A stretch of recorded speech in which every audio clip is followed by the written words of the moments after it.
Challenger STS-51L mission.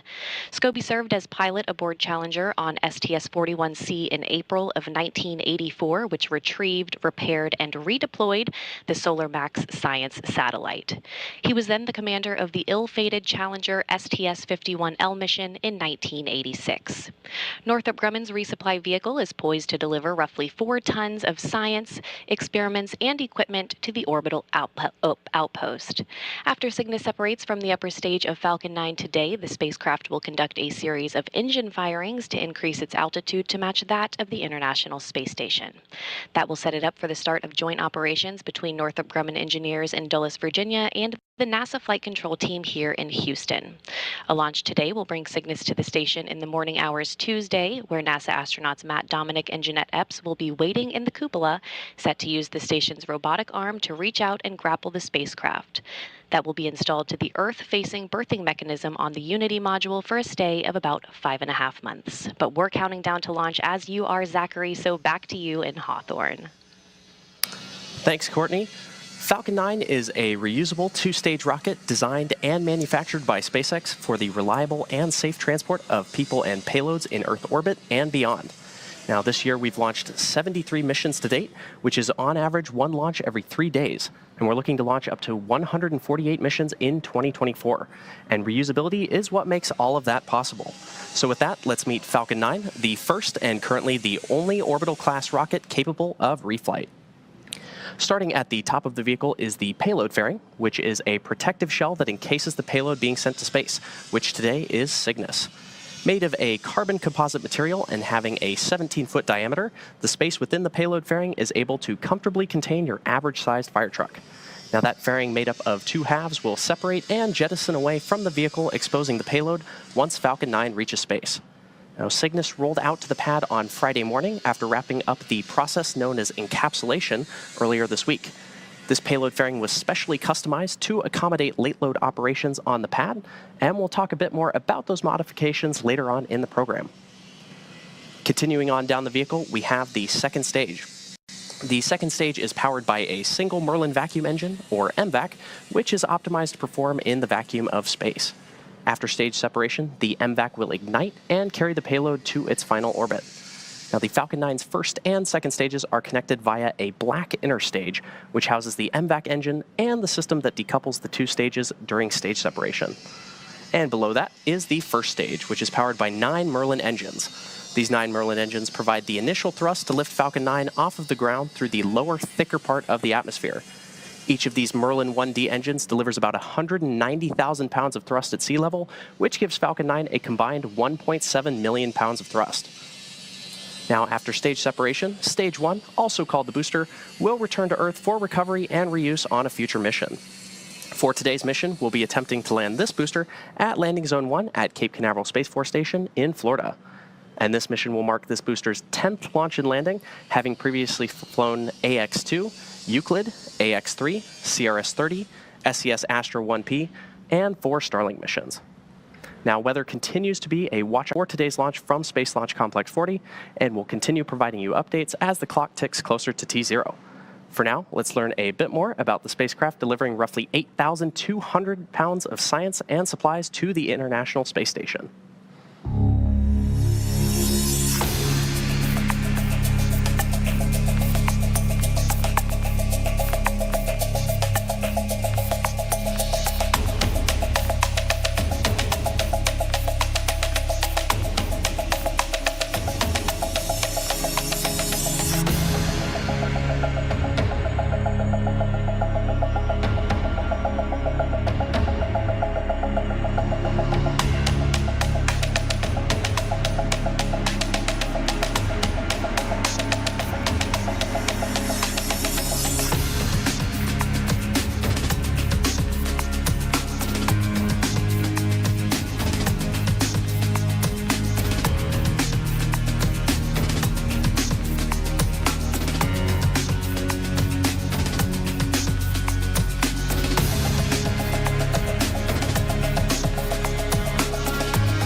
Now, in order to support Cygnus missions, SpaceX designed a custom fairing and payload transfer truck with a mobile cleanroom to support late load operations, which happen while the rocket is horizontal and on the pad deck. Late load refers to loading cargo in the final hours before launch and after the spacecraft has already been encapsulated within the payload fairing. Now, with 8 minutes and 24 seconds to go, we can go for launch, and we'll continue to provide updates on the weather as we get closer to T0. For now, let's head back to Courtney for a closer look at the science on today's mission.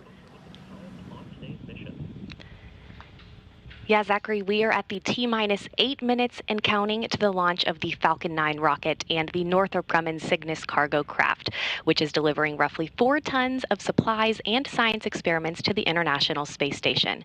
Now, science is the prime focus for crews living and working on the station, and today's delivery run aims to observe the development of blood vessels and engineered liver tissue, evaluate liquid and gas flow through porous media, demonstrate the production of many bloodstream and immune stem cells, and much more. Let's take a quick look at the science aboard Cygnus.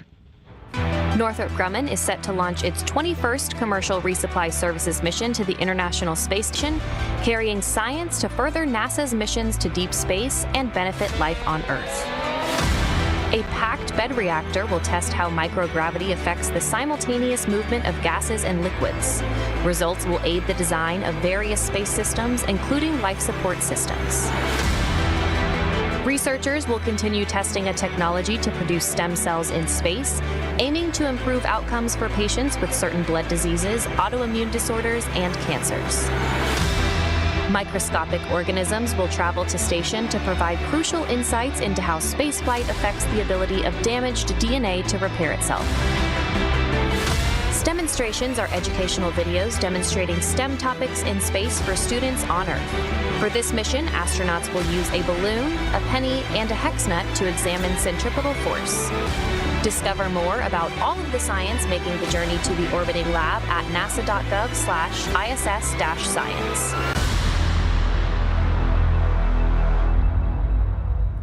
It's T-minus 6 minutes and 20 seconds, and the SpaceX team is currently working on liquid oxygen loading is underway on both stages and will complete at the T-minus 2 minutes to launch. We're also currently loading helium gas into both stages. Now, to make sure engine startup goes well, SpaceX performed what is called engine chill, where a small amount of the super chilled liquid oxygen flowed into the Merlin engine's turbo pumps, and this was done to avoid a thermal shock to the propulsion system when the full flow of super chilled liquid oxygen is introduced into the Falcon 9 plumbing. Cygnus is also undergoing final vehicle health checks at this moment as it prepares to go on internal battery power, all monitored by Northrop Grumman flight controllers in Dulles, Virginia.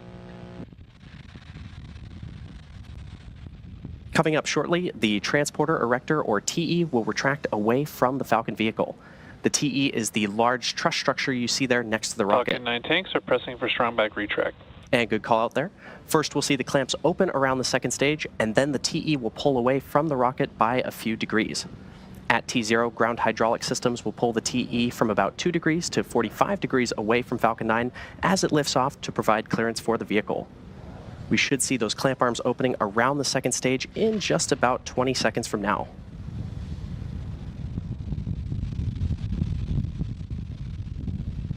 Strong back lower has started.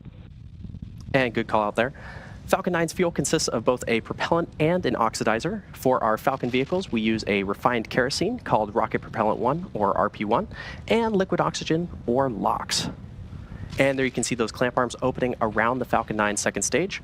We'll then start to see the strong back recline away from the vehicle.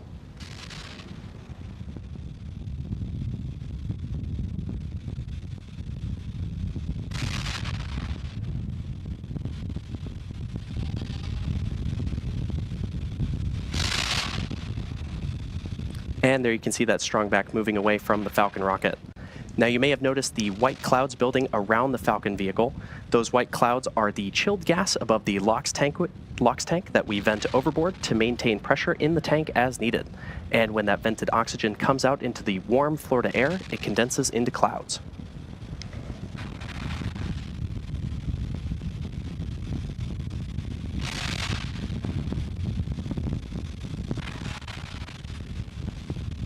Now, as I mentioned earlier today, the booster supporting today's mission is flying for its 10th time, and a key indicator of this flight history is the soot that you might just be able to make out on the skin of the vehicle there. This soot comes from the carbon-based fuel of the rocket that gets deposited onto the body of the vehicle during re-entry through the Earth's atmosphere.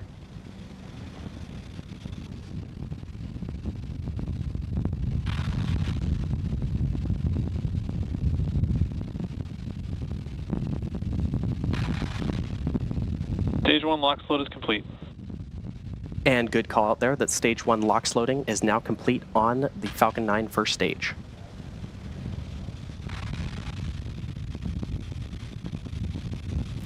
Now checkouts of the second stage thrust vector control actuators are underway. This is referred to as an engine gimbal or wiggle test. This is when SpaceX moves the nozzles ever so slightly to make sure that the guidance hardware is acceptable for flight. SpaceX does the same checkouts on the first stage engines, and that happens just seconds before ignition.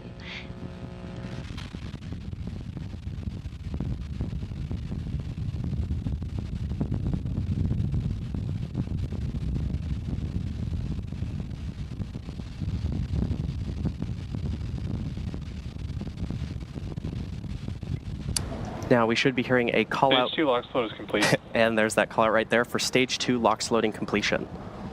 Now Cygnus is also performing its final health checks to make sure that all of its primary systems are ready for its rendezvous with the International Space Station.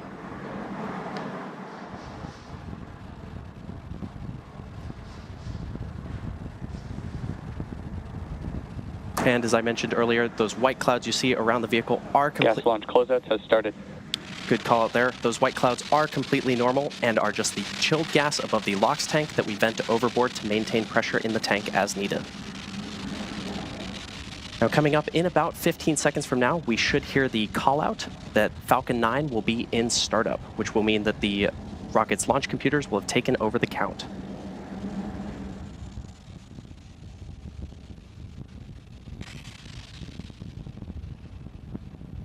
Falcon 9 is in startup. And there's the call. Falcon 9 is now in startup. Cygnus is transitioning to internal power, and the Falcon 9 computers are in final pre-launch checks, instructing the rocket through the final seconds before liftoff. Both stages are now being pressurized for launch, and the range remains go for launch.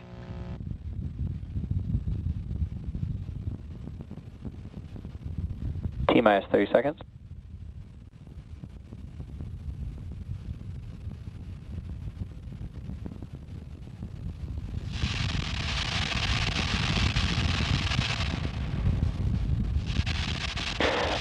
Seconds. T-minus 10, 9, 8, 7, 6, 5, 4, 3, 2, 1, ignition, engines full power, and liftoff of Falcon 9. Go SpaceX, go Cygnus, NG-21.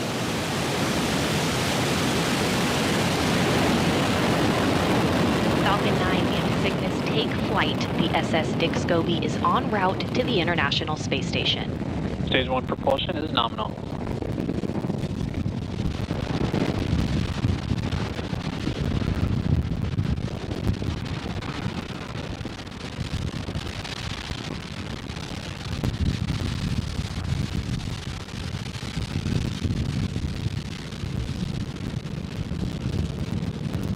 As you saw, successful liftoff from Space Launch Complex 40. Power and telemetry nominal. Good call out there. Coming up in just about 20 seconds from now, we should hear a call out for Max Q. The vehicle passes through Max Q, or the point of maximum aerodynamic pressure, when the increasing speed of Falcon and the decreasing air density combine to create Falcon 9 is supersonic. Combine to create maximum aerodynamic pressure. And good call out there.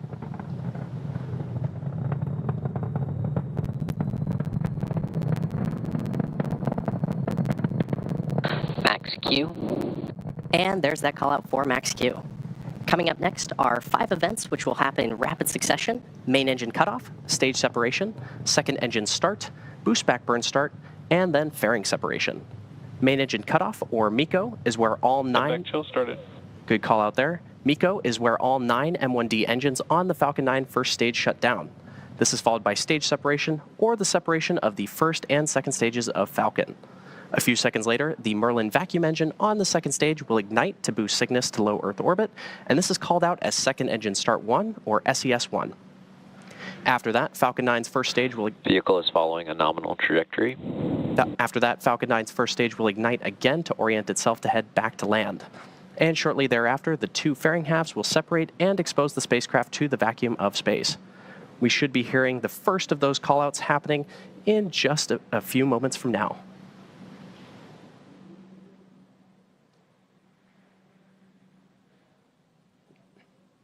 Main engine cutoff.